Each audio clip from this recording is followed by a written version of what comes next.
আসসালামু আলাইকুম ওয়া রাহমাতুল্লাহ।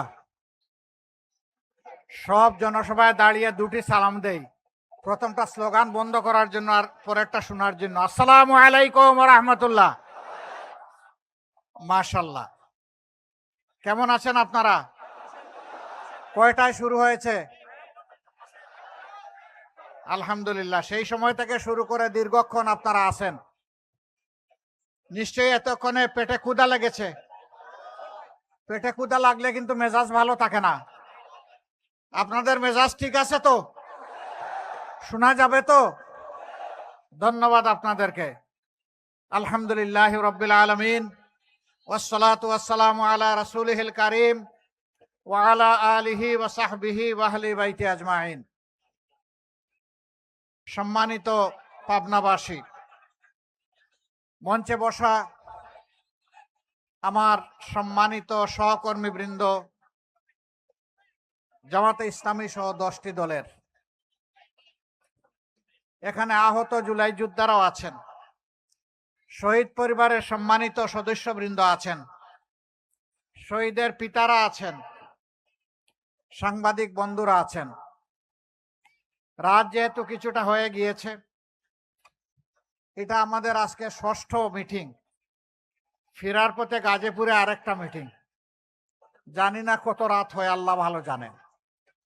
কাজে আমরা লম্বা কথা আজকে বলবো না, আমরা সংক্ষিপ্ত কিছু কথা বলে এখান থেকে বিদায় নিতে চাই।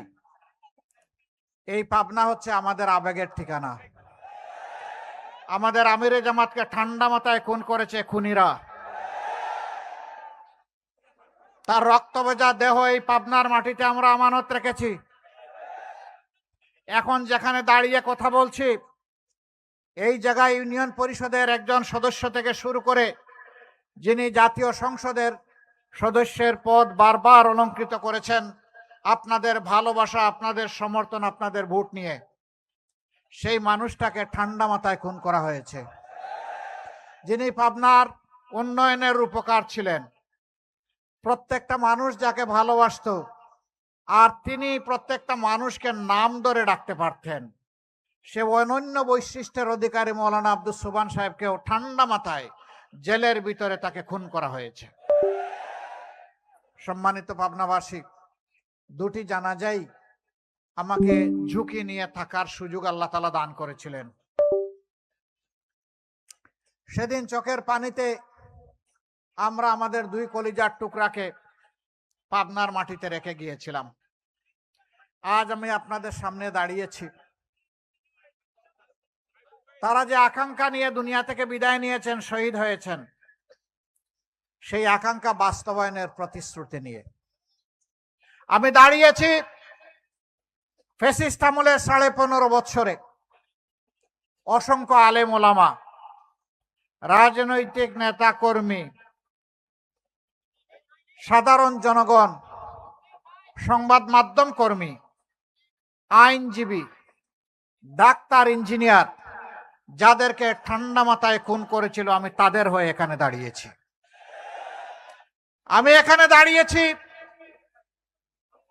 কান্না ভেজা চোখ নিয়ে। আমার যে মা তার সন্তানকে এখনো খুঁজে বেড়ান, আমার সন্তানটা কি বেঁচে আছে নাকি দুনিয়া থেকে বিদায় নিয়েছে, যাদেরকে তুলে নিয়ে গুম করা হয়েছে, সেই মায়ের পক্ষ হয়ে আমি এখানে দাঁড়িয়েছি।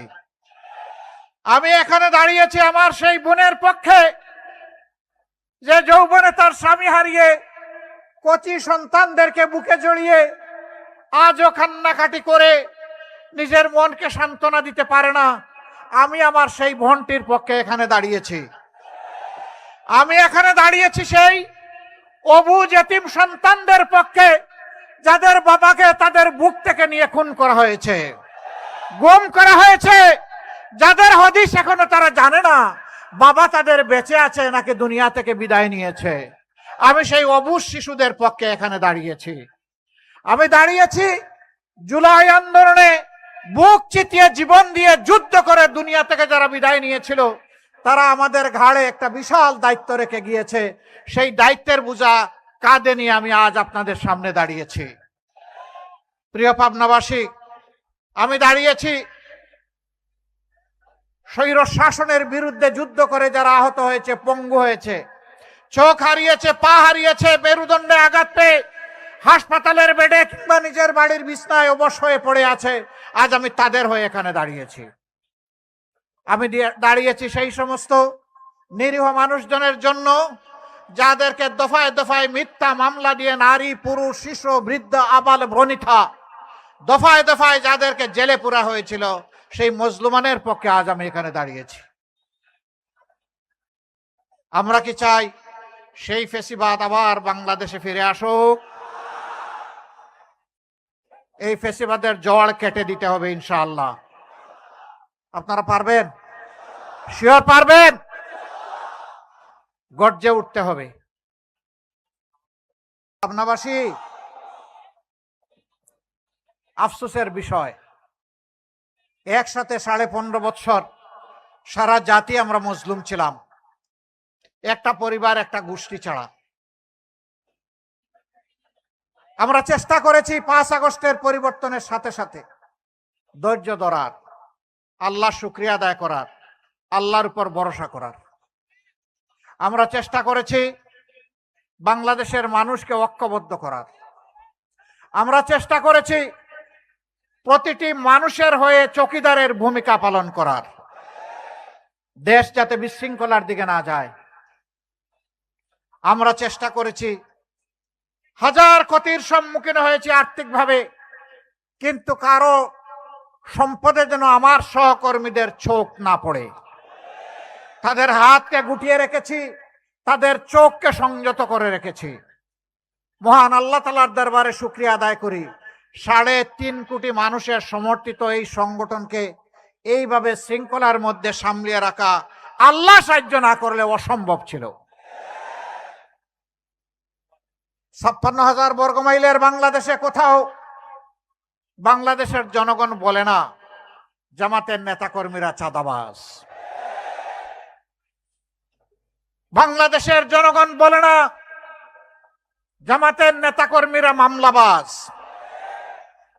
বাংলাদেশের জনগণ বলে না এরা দখলবাজ। বরঞ্চ বিপদের দিনে বাংলাদেশের জনগণ দেখেছে হাজার বিপদ বুকে চেপে নিয়ে আমরা জনগণের পাশে থাকার চেষ্টা করেছি। আমরা জুলাই শহীদদের পরিবারে গিয়ে পৌঁছে গিয়ে তাদেরকে সান্ত্বনা দিয়েছি আর বলেছি আপনারা আমরা এখন এক পরিবার। জুলাইয়ে নিহত শহীদ ভাইদের কারো কারো পরিবারের অবস্থা এমন, তাদের চলার কোনো ব্যবস্থা নাই। আমরা বলেছি মহান আল্লাহর উপর ভরসা করে দায়িত্ব নিলাম, আমরা যেমন খাবো আপনারাও তেমন খাবেন। আমাদের সন্তানরা যেমন লেখাপড়া করবে আপনাদের সন্তানরাও লেখাপড়া করে মানুষ হবে। কেউ কেউ জিজ্ঞেস করেছেন এটা কতদিন? আমরা বলেছি সর্বকনিষ্ঠ সন্তানটি 25 বছর বয়স না হওয়া পর্যন্ত আমরা আপনাদের সাথে আছি। আমরা সরকারের কোনো ট্রেজারি তহবিল থেকে কোনো টাকা পাই না। এই আপনারা নিজেদের কষ্টের হালাল রুজির মধ্য থেকে হাত বাড়িয়ে আপনারা বলেছেন আমাদের কষ্ট পিছনে থাক, জনগণের কষ্টকে আমরা দূর করতে চাই। 15.5 বছর আমাদের উপর কি তাণ্ডব চালানো হয়েছে আপনারা জানেন। এক এক করে 11 জন শীর্ষ নেতাকে খুন করা হয়েছে। আল্লাহ তাদেরকে শহীদ হিসাবে কবুল করুন। একমাত্র ব্যক্তি যাকে আমরা ফেরত পেয়েছি আমাদের ভাই, আমাদের নেতা জনাবে এটিএম আজহারুল ইসলাম। আর সবাইকে খুন করা হয়েছে। কাকে দেওয়া হয়েছে ফাঁসি, আর কাউকে জেলের ভিতরে মৃত্যুর দিকে ঠেলে দেওয়া হয়েছে। 1000-এর ঊর্ধ্বে সহকর্মীকে খুন করা হয়েছে, তাদেরকে বিচারের মুখ দেখতে দেওয়া হয়নি। 700-র মতো সহকর্মীকে গুম করা হয়েছে, তাদের 8 জন এখনো ফিরে আসেনি। আমাদের অফিসগুলা সব একদম শাটডাউন করে ফেলা হয়েছিল। 13.5 বছর 1 মিনিটের জন্য আমরা অফিসে ঢুকতে পারি নাই। আমাদের নিবন্ধন কেড়ে নেওয়া হয়েছে, আমাদের প্রতীক ছিনতাই করা হয়েছে, আমাদের দলকে নিষিদ্ধ করা হয়েছে, আমাদের নেতৃবৃন্দের বাড়িঘর বুলডোজার দিয়ে ভেঙে গুঁড়া করে দেওয়া হয়েছে। সব কষ্ট বুকে চেপে আমাদের তরুণদের নেতৃত্বে যখন আগস্টের বিপ্লব সম্পন্ন হলো, আমরা তখন সেজদায় পড়ে গেলাম। ও আল্লাহ, তুমি না বলেছ ফাসাব্বিহ বিহামদি রাব্বিকা ওয়াস্তাগফির? আমরা তোমার প্রশংসা করছি। হে আল্লাহ, আমরা তোমার পবিত্রতা ঘোষণা করছি আর নিজেদের দুর্বলতা ত্রুটি বিচ্যুতির জন্য তোমার কাছে ক্ষমা প্রার্থনা করছি। সেদিন আমরা চোখের পানি ফেলতে ফেলতে বিধ্বস্ত কেন্দ্রীয় অফিসে ঢুকে আমরা এই কাজ করেছিলাম। সারা দেশের সহকর্মীদেরকে বলেছিলাম, পড়ো পড়ো, প্রভুর দরবারে সেজদায় পড়ো। পাবনাবাসী, আমরা বলেছিলাম, যারা আমাদের সর্বনাশ করেছে, মহান আল্লাহ তুমি সাক্ষী থাকো, আমরা তাদের কারো উপর প্রতিশোধ নেব না। আমরা আমাদের কথা রেখেছি, আমরা প্রতিশোধ নেই নাই। তবে এও বলেছিলাম, শহীদ, আহত, পঙ্গু পরিবার এবং ব্যক্তি তারা যদি আইনের আশ্রয় নেন, আমরা তাদেরকে সর্বাত্মক সহযোগিতা করব। কিন্তু সাবধান করে দিয়েছিলাম, কাউকে মিথ্যা মামলার আসামি বানাবেন না। একটা নিরপরাধ মানুষকে আপনার মামলার আসামি বানাবেন না। যদি বানান, আল্লাহর দরবারে দায়ী থাকবেন, জামাতে ইসলামী আপনাদের সাথে থাকবে না। আপনারা শুনে খুশি হবেন, আমাদের 8টা মামলা এমন আছে আসামি মাত্র একজন। আমরা দ্বিতীয়জন দোষী খুঁজে পাই নাই, দ্বিতীয় আর একটা নাম দিব কিভাবে? কিন্তু সেই আমাদেরই পাশাপাশি অনেকে মামলা করেছেন, একই মামলায় 800-900 আসামি। হয় না এই ধরনের মামলা? সাধারণ মানুষকে হয়রান করা হয়েছে। কষ্ট হলো আমাদের বেশি, ক্ষতি হলো আমাদের বেশি, প্রতিশোধ নিলে আমরা নিব সবার চাইতে বেশি। আমরা যারা সবর করলাম, বাকিরা সবর করতে পারলো না কেন? 6 তারিখ থেকে অনেকে কপাল কিসমত বানানোতে লেগে গেলেন, হালাল নয় হারাম পথে মানুষকে কষ্ট দিয়ে, মানুষের কাছ থেকে জোর করে চাঁদা আদায় করে, আবার কি কি জানি কোন কোন জায়গা দখল করে। ওই দখলের জায়গাগুলোর নাম বললে অনেকে আবার গুসা করে। জায়গা দখলে রাখবে, কিন্তু নাম বললে গুসা করবে। আমি দখল করেছি, তো আপনি আমার নাম বলবেন কেন? সম্মানিত ভাইয়েরা, এটা ভালো লক্ষণ নয়। তাহলে 15.5 বছরের দুঃখ দেখে আপনি যে মজলুম হলেন, নির্যাতিত হলেন, এখান থেকে শিক্ষা আপনি কি নিলেন? কেন আপনি মজলুম হয়ে এখন জালিমের ভূমিকায় অবতীর্ণ হবেন? মজলুম তো মজলুমের দুঃখ বুঝার কথা। আমরা চেষ্টা করছি সেই দুঃখগুলো বুঝার, দুঃখ গুছানোর, মানুষের পাশে থাকার। পাবনাবাসী, আমাদের অঙ্গীকার খুব বেশি নয়, স্পষ্ট। আমরা বলেছি, চাঁদা আমরা নিব না। আল্লাহ যদি জনগণের ভালোবাসায় আমাদেরকে সরকার গঠনের সুযোগ দেন, তাহলে চাঁদাওয়ালাদের হাত বন্ধ করে দেব। আমরা করব না এবং দুর্নীতিকে আমরা প্রশ্রয় দেব না। এই দুই ভাইয়েরা এখন চিন্তা করবে, হায় হায় আমাদের কি হবে? না রে ভাই, তোমাদেরও ভালো হবে। কিভাবে ভালো হবে? হারাম পথে তোমরা যখন রুজি করো, ভিতরের মধ্যে অশান্তির আগুন জ্বলে। আমরা তোমাদেরকেও শান্তি দিতে চাই, আমরা 18 কোটি মানুষেরও শান্তি চাই। এই জন্য তোমাদের হাতেও হালাল রুজির কাজ আমরা তুলে দেব ইনশাআল্লাহ। ভালোবেসে আদর করে দরদের সাথে এই কাজ করব। তোমরাও বেঁচে যাবা, আমাদের মজলুম জাতিটাও বেঁচে যাবে। সেদিন তোমরা সম্মানের সাথে 10 জনের মতো বসবাস করবা, আনন্দের সাথে থাকবা, মাথা উঁচু করে চলবা। কেউ তোমাদেরকে ওরকম কোনো অভিধায় অভিযুক্ত করবে না। আমরা বলেছি, সমাজে ন্যায় বিচার কায়েম করা আমাদের অঙ্গীকার। অঙ্গীকার এই কারণে আজকে এখানে দাঁড়িয়ে যে কথা বলতে পারছি, আর আপনারা যে এখানে এসেছেন, যাদের ত্যাগের কারণে এসেছি, তাদের স্লোগান ছিল উই ওয়ান্ট জাস্টিস। আমরা সারা সমাজে সর্বত্র ন্যায় বিচার চাই। আমরা শহীদদের সেই বোঝা কাঁধে করে ফেরি করছি। আল্লাহ তাআলা আমাদেরকে সুযোগ দিলে, সামর্থ্য দিলে, সকলের জন্য সমান ন্যায় বিচার নিশ্চিত করা হবে ইনশাআল্লাহ।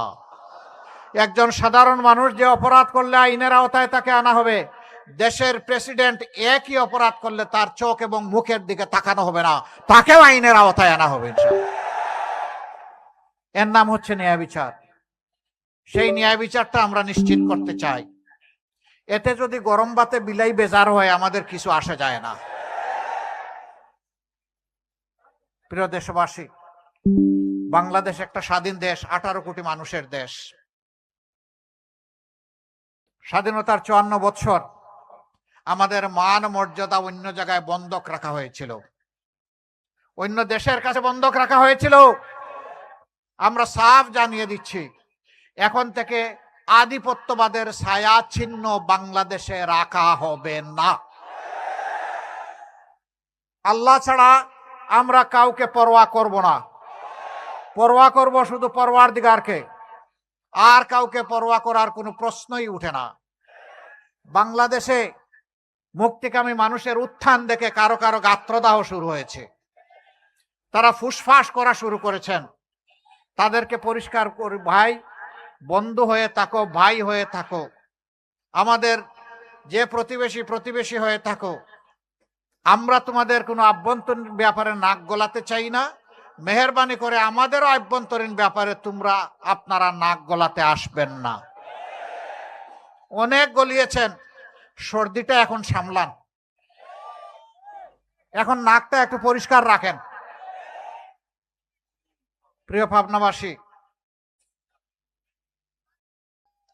এই সব কিছুর জন্য একটা পরিবর্তন দরকার। বস্তা পচা রাজনীতিকে বলা দরকার তোমাকে লাল কার্ড। আপনারা পাবনা থেকে লাল কার্ড দেখাতে পারবেন? মোবারকবাদ। এর জন্য প্রয়োজন একটা অর্থবহ সংস্কারের প্রস্তাবনা পাশ করার জন্য হবে গণভোট একই দিনে। সুতরাং আমাদের প্রথম ভোটটা হবে ইনশাআল্লাহ গণভোটে হা। গণভোটে কি বলবেন? আরো জোরে বলেন, কি বলবেন? পাবনার প্রত্যেকটি ব্যক্তিকে হা বলার জন্য উৎসাহিত করবেন। গণভোটে হা বলা মানে হচ্ছে আজাদি, না বলা মানে হচ্ছে গুলামি। আমরা আজাদি চাই না, গুলামি চাই। অতএব হা ভোট হবে আজাদির পক্ষে ইনশাআল্লাহ। দ্বিতীয় ভোটটা হবে সরকার গঠনের জন্য। হা ভোট যদি জয়ী হয় সরকার গঠন সফল হবে ইনশাআল্লাহ। আর হা ভোট যদি কোনো কারণে আল্লাহ না করুন পরাজিত হয়, সরকার গঠন টঠন করে কিছুই হবে না, ওই আবার ফেসিবাদ। আমরা সেই ফেসিবাদ চাই না। আমরা একা নই, এই দেশের শাসন ব্যবস্থা হাতে নিয়ে আমরা মজা লুটতে চাই না। আমরা এটাকে মজা লুটার কোনো ইন্ডাস্ট্রিও মনে করি না, বরঞ্চ এটা দায়িত্বের গুরুভার, বুঝা। সেই বুঝা আমরা 10 মিলে একসাথে বহন করতে চাই। এই জন্য আমরা 10টা দল আল্লাহর উপর ভরসা করে ঐক্যবদ্ধ হয়েছি। এই 10 দল মানেই বাংলাদেশ। আপনারা প্রিয় বাংলাদেশের পক্ষে শক্ত অবস্থান নেবেন? শিওর নেবেন আপনারা? আলহামদুলিল্লাহ। 10 দলের মার্কা এক এক জায়গায় এক একটা হবে, কারণ আমরা কোনো দলকে আমাদের পেটে হজম করার পক্ষে নই। আমরা সবগুলা দলের প্রতি আমরা সম্মান দেখানোর পক্ষে। যেদিন থেকে আমরা এই ঐক্যের আলোচনা শুরু করেছি সেদিন থেকে আমরা বলেছি দলগুলা যার যার মার্কা নিয়ে নির্বাচন করবে ইনশাআল্লাহ। কিন্তু এখানে মনে করেন শাপলাকলি দিয়েছি, ওই আপনার পাল্লাটা এখানে শাপলাকলিতে ঢুকে যাবে, এখানে রিক্সাও ঢুকে যাবে, ঘড়িও ঢুকে যাবে, ফুলকপিও ঢুকে যাবে, ছাতা ঢুকে যাবে, যতগুলা মার্কা আছে সব এখানে এসে হাজির হয়ে যাবে। আমরা সবাই এক। 10টা মানুষের 20টা হাত এক হয়ে গেছে। এখন এই এক মার্কার পক্ষে আমরা লড়ে যাব ইনশাআল্লাহ। সব জেলায় অবশ্য বিভিন্ন দলের প্রার্থী নাই, বেশিরভাগ জায়গায় জামাতে ইসলামীর প্রার্থী আছে। আমরা আমাদের শরিক ভাইদেরকে কৃতজ্ঞতা জানাই, ধন্যবাদ জানাই। আমরা কারো উপর কিছু চাপিয়ে দেইনি, সবাইকে সম্মান করার চেষ্টা করেছি পরস্পরের পক্ষ থেকে। এটি আমাদের মর্যাদা। সম্মানিত ভাইয়েরা, ইনসাফের প্রতীক দাড়িপাল্লা, এইটাও গায়েব করা হয়েছিল, কারণ যারা বাংলাদেশে ইনসাফ দেখতে চায় না তারা নির্বাচনে ইনসাফের প্রতীককে সহ্য করবে কিভাবে? এই জন্য আমাদের প্রতীকটা খেয়ে পেটে হজম করতে চেয়েছিল, বাট ওইটা হজম হয়ে নাই, ওটা বমি হয়ে বদ হজমি হয়ে বের হয়ে চলে আসছে। এটা হজম করা যাবে না ইনশাল্লাহ। আমি এখন পাবনার আসনগুলোতে আপনাদের খেদমতে আমরা যাদেরকে পেশ করছি তাদের পরিচয় করে দিব। তার আগে একটি কথা আমি আগেই বলেছি, আমাদের কলিজার টুকরা, আমাদের কলিজাই ধরেন, টুকরা কেন, পুরা কলিজা, দুইজনকে আপনাদের কাছে আমানত রেখেছি। পাবনাবাসী, যদি তাদের সম্মানে, মানবতার সম্মানে আপনারা যদি আমাদেরকে বিজয়ী করেন, তাহলে আমাদের সর্বশক্তি দিয়ে, সকল আবেগ দিয়ে পাবনাবাসীর ন্যায্য সকল প্রয়োজন পূরণ করতে আমরা তৎপর থাকব। আমরা ওয়াদাবদ্ধ, আমরা প্রতিশ্রুতিবদ্ধ। আমাদের কাছে যেতে হবে না, আমরা খুঁজে খুঁজে আপনাদের দুয়ারে আসব। আপনারা কি সেই ভালোবাসাটুকু আমাদেরকে উপহার দেবেন? রাত অনেক হয়েছে, আর বিরক্ত করব না। এবার এক এক করে আমরা 6টি আসনে, 5টি আসনে যে সমস্ত ভাইদেরকে আপনাদের সামনে উপস্থাপন করছি তাদেরকে আসার জন্য অনুরোধ জানাবো। তবে 2টি আসনে আনুষ্ঠানিক নির্বাচনী প্রচারণা শুরু হবে একদিন পরে, 26 তারিখ থেকে। Am I correct? আলহামদুলিল্লাহ। একটু জটিলতার কারণে, আইনি জটিলতার কারণে একটু পিছিয়ে গেছে, 27 থেকে, মানে 5 দিন পিছিয়েছে। সারা বাংলাদেশে 22 তারিখ থেকে, এখানে এই 27 তারিখ থেকে। আমরা এই 2টা আসনের প্রার্থীদের হাতে আজকে প্রতীক তুলে দিচ্ছি না, আমরা পরে দেব। কারণ আমরা নির্বাচনী আইন বিধির প্রতি সম্মান রেখে চলতে চাই। আমরা নিজেরা চাই আমরা মানব, আমরা চাই নির্বাচন কমিশন অন্যদেরকেও মানতে বাধ্য করুক। এখন আমি পাবনা, হ্যাঁ প্রার্থী ঘোষণা দিতে পারবো, পাল্লাটা দিব না। আমরা প্রার্থী হিসাবে 1 নম্বর আসন আমাদের আবেগের ঠিকানা সাথিয়া, মৌলানা মতিউর রহমান নিজামীর কলিজার টুকরা সন্তান, বিশিষ্ট আইনজীবী ব্যারিস্টার নাজিব মোমেন। তুমি ডান দিকে আস। আলহামদুলিল্লাহ, প্রতীক বরাদ্দ হয়েছে, কিন্তু আমরা এখন প্রতীক দিচ্ছি না, দিব ইনশাল্লাহ। ধরে নেন এই হাতগুলাই পাল্লা। 2 নম্বর আসন জনাব মোহাম্মদ হেসাবউদ্দিন, উনি কি আছেন? আসেন। কিসমত কি একই? আচ্ছা, মাশাআল্লাহ। ইন্নাল্লাহ মা'আস সাবিরিন। 5 দিনের সবর ইনশাআল্লাহ বরকত দিয়ে দিবে ইনশাআল্লাহ।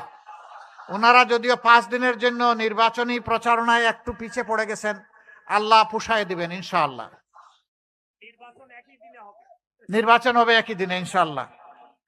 পাবনা 3 মাওলানা আলী আসগার, আসেন। মাশাআল্লাহ, এই মানুষগুলারে দেখলে মায়া লাগে, মায়া লাগে। মাশাআল্লাহ, তাদের প্রতীক কি? আরো জুড়ে জুড়ে বলুন। বিজয়ের প্রতীক, ইনসাফের প্রতীক। আমরা দাঁড়িপাল্লা হাতে তুলে দিলাম, আপনারা বিজয়ী করে ঘরে ফিরবেন ইনশাআল্লাহ। এরপরে পাবনা 4 জেলা আমির মজলুম জননেতা জনাব তালেব উদ্দিন মন্ডল, আবু তালেব মন্ডল, মন্ডল সাহেবের হাতেও আমরা পাল্লা তুলে দিচ্ছি। আলহামদুলিল্লাহ, ইনসাফের প্রতীক দাঁড়িপাল্লা। কেউ কেউ বলেছেন আবু তালেব মন্ডলদেরকে তারা চলাফেরা করতে দেবেন না। আপনাদের কাছে একটা আমানত রেখে গেলাম, আপনারা কি তার সঙ্গী হয়ে থাকবেন? গগন বিদারী আওয়াজ তুলবেন। আমরা কারো রক্ত চক্ষু আমরা পরোয়া করি না, পরোয়া করি শুধু আল্লাহ রাব্বুল আলামিনকে। এখানেও বিজয় করে নিয়ে ফিরবেন ইনশাআল্লাহ। সম্মানিত পাবনাবাসী, এবার সর্বশেষ যেখানে দাঁড়িয়ে আছি, স্বাগতিক এলাকা পাবনা 5, যেটা মৌলানা আব্দুস সুবহান মরহুমের রাহিমাহুল্লাহর চারণ ভূমি, যেই ভূমিকে দফায় দফায় তিনি তৈরি করেছেন।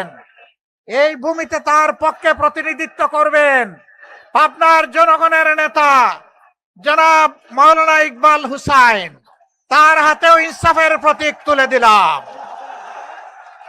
আরে ভাই মার্কা কে? আরো জুড়ে প্রতীক আছে? কোন সে প্রতীক? ইনশাআল্লাহ, ইনশাআল্লাহ, ইনশাআল্লাহ আল্লাহ তাআলা আপনাদেরকে সেই বিজয়টাও গড়ে নিয়ে ফেরার তৌফিক দান করুন। সবাইকে মোবারকবাদ। আসসালামু আলাইকুম।